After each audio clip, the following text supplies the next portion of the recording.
Nouvelle vidéo pour vous faire une boîte un peu plus grande dans laquelle il va rentrer là tout ça. Ça plus ça plus ça. Alors on va y aller. Je vais peut-être couper les morceaux. C'est pas la peine que vous me regardiez couper les morceaux. Je coupe les morceaux et je reviens pour vous donner les dimensions. À tout de suite. Me revoilà.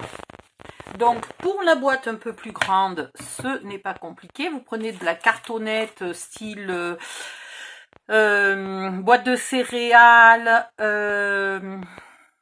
qu'est-ce qu'il y a d'autre? Le boîte de biscottes, etc. Les boîtes de pizza surgelées, pas les pizzas des camions, hein, qui sont des boîtes épaisses mais molles, parce que en carton ondulé, et pas les cartons de déménagement non plus, etc. Dans tous les cas, il vous faut quelque chose de fin, puisque je ne tiens pas compte dans mes dimensions d'une vraie épaisseur. Donc, il faut vraiment quelque chose d'un petit peu fin. Moi, là, c'est l'équivalent d'une cartonnette. C'est même un peu plus fin que de la boîte de céréales, mais c'est quand même, vous voyez, c'est quand même un peu, c'est plus que du 160 grammes. Ou sinon, vous achetez des cartons du 300 grammes. Si vous voulez acheter, si vous n'en avez pas, si vous ne mangez pas de céréales et que vos voisins n'en mangent pas non plus, etc., vous achetez de la cartonnette, enfin pas de la cartonnette, vous achetez du papier de 300 grammes d'épaisseur. Enfin c'est du poids, c'est pas de l'épaisseur d'ailleurs. 300 grammes, ça ira très bien. Voilà. Pour faire la boîte, il vous faut un morceau de 20,5 par 27,5, deux morceaux de 27,5 par 15, et deux morceaux de 20,5 par 15. Pour faire le couvercle, il vous faut un morceau de 21 par 28, deux morceaux de 2,5 par 21 et deux morceaux de 2,5 par 28. Voilà.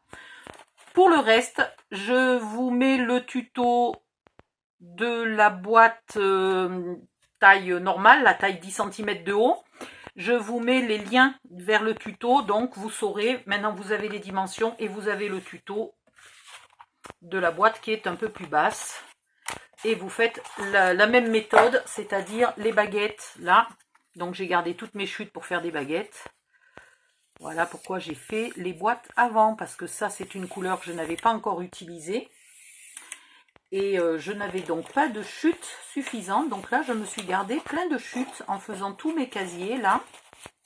Hop, hop, hop. Et avec tout ça, je vais me faire plein de baguettes. Il faut tous que je les retrouve.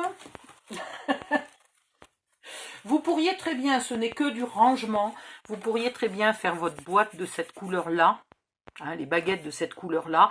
Et à l'intérieur, mettre des casiers de cette couleur-là. Si vous avez envie, c'est vraiment pas une catastrophe. Hein. Mais moi, je me suis gardé ce qu'il me fallait pour le faire de cette couleur-là. Donc, je vais la faire de cette couleur-là. Et puis, si vraiment je n'ai pas assez de baguettes, parce qu'il en faut un paquet. Si je n'ai pas assez de baguettes, je prendrai une feuille de plus en A4 et je me la couperai en baguette. Voilà.